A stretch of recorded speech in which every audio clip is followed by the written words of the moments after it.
Hi Pisces! Welcome po sa ating channel at ito ay inyong daily vital reading for February 4, 2025. Please be reminded kung naka-resonate kayo, comment down. Kung hindi kayo naka-resonate, ibigay niyo po sa iba ko sa channel reading po ito.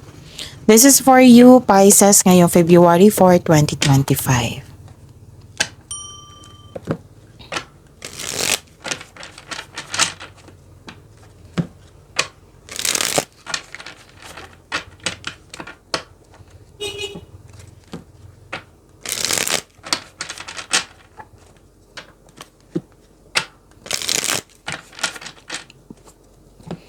Para po ito sa inyo Pisces ngayong February 4, 2025. Maraming salamat po sa inyong patuloy na suporta at maraming salamat din po sa mga hindi nag-skip ng ads. Gamitin ang reading na ito bilang gabay lamang sa mga hindi pa nag-subscribe. Subscribe na po kayo at click bell notification para malaman nyo na may bago tayong video. Para sa mga gustong magpa-reading po, may lumabas dyan sa screen nyo ngayon. Panoorin nyo po at sundin ng instruction. Spirit Guide, mga ganap po para kay Pisces ngayong February 4, 2025. I need 3 cards po.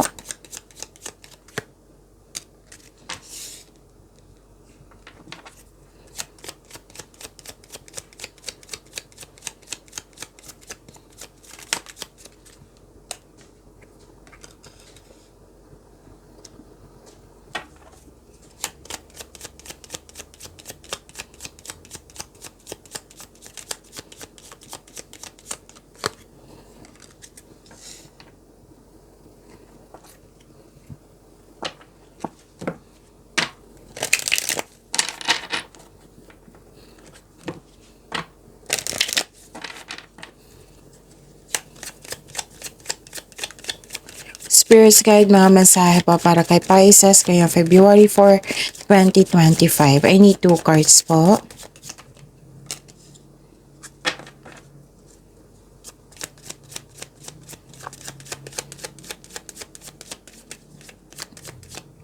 Okay, Pisces.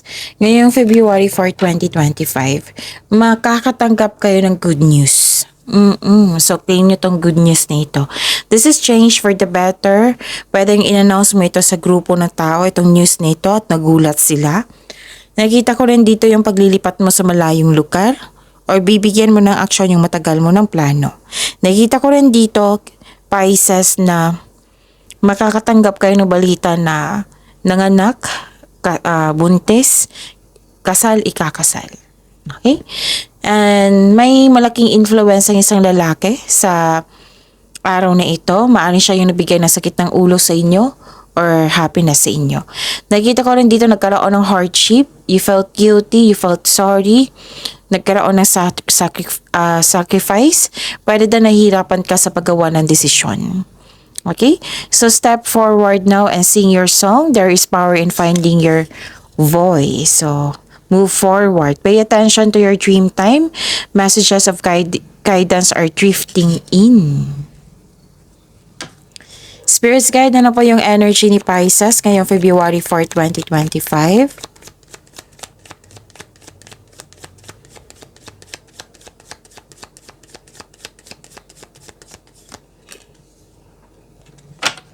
And the clarification of this card po.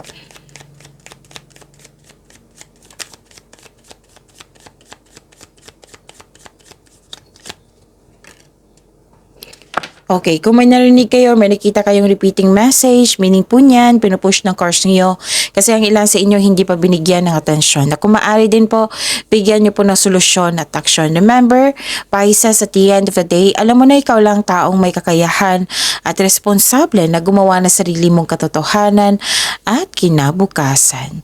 By the way, sa mga nagtanong po nung nakarang araw na kung sana yung monthly gabay tarot reading na ngayong Pebrero, andun po sa channel natin. Check nyo yung channel natin. Scroll down nyo lang po. Uploaded nung January 28, 29, and 30. Okay? Panoorin nyo po kung gusto nyo po. Okay? May recovery. May recovery ako nakikita dito. Recovery mula sa third party concern. Recovery mula sa taong tuto sa'yo. Tuto sa inyong desisyon. Pwede. You're healing yourself from a heartbreak, letting go sa mga pain at masasakit na alaala. Kahit malungkot ka, O kahit malungkot ka, hatid ng disappointment or heartbreak, nag-make move ka for recovery and nag-release ka ng pain. So this period of sorrow won't last forever. So look to the future with hope for new experiences po. And huwag yung dalhin yung nangyari sa nakaraan sa present nyo po. Okay? Iwasan nyo sana. Sabi po ng card. So this is recovery. Claim nyo itong recovery na ito. Actually, dalawang card na po nagsabi dito. Oh. Nakawala ka na. You have your freedom. Maaring magpahiwatig na ikaw ay nasa proseso ng pagpalaya sa inyong sarili mula sa paghihigpit, kaya magpatuloy. Huwag nyo lang ipagpaliban yung opportunity na makapagbigay sa iyo na kaunlaran. Pag-isipan nyo po niyang mabuti kasi sayang naman. Tapos, you're fighting for what is right. Pinaglalaban mo ang tama para magkaroon ng freedom. So, this is recovery and freedom. Spirit's Guide, Career and Money po ni Pisces ngayong February 4, 2025.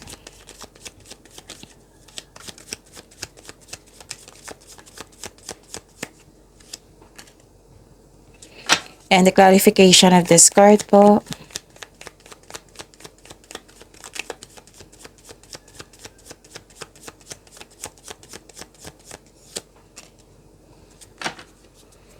Okay. Sa career and money nyo po, nakikita ko dito na nagkaroon po ng may taong hindi marunong okay, hindi pala. Okay. So, leader ka sa isang team at may supportive ka na co-worker. Malaki ang tiwala ng mga tao sa iyong strength and skills. You are making tremendous progress in your career or nag-level up ka na sa iyong negosyo or sa inyong trabaho. Sa inyong mga ginagawa dyan. Okay? Marami ka nang napagdaanan na hirap sa buhay bago naging successful. Nakikita ko dito authority, leadership, stability, and calm. Okay? So, ang ganda. So, claim nyo ito, power and authority. May nakita ko ditong may taong maraming nasasakit na sinasabi sa'yo or marami siyang ginagawa na nasaktan ka. So, kumbaga, sumusobra na siya. Sabi mo dito, nag-exage na sumusobra na yung tao. So, now, gumagawa ka ng paraan. Naghahanap ka ng solusyon. Pero kung hanggat maaari po, iwasan mo tong taong ito kasi magkakaroon siya ng away. Okay? Spirit's Guide, Love Life, Self-Love, Partnership, and Romance ni Pisces ngayong February 4, 2025.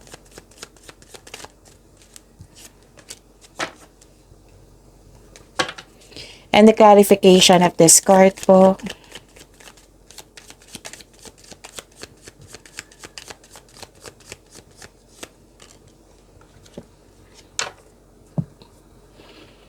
Okay.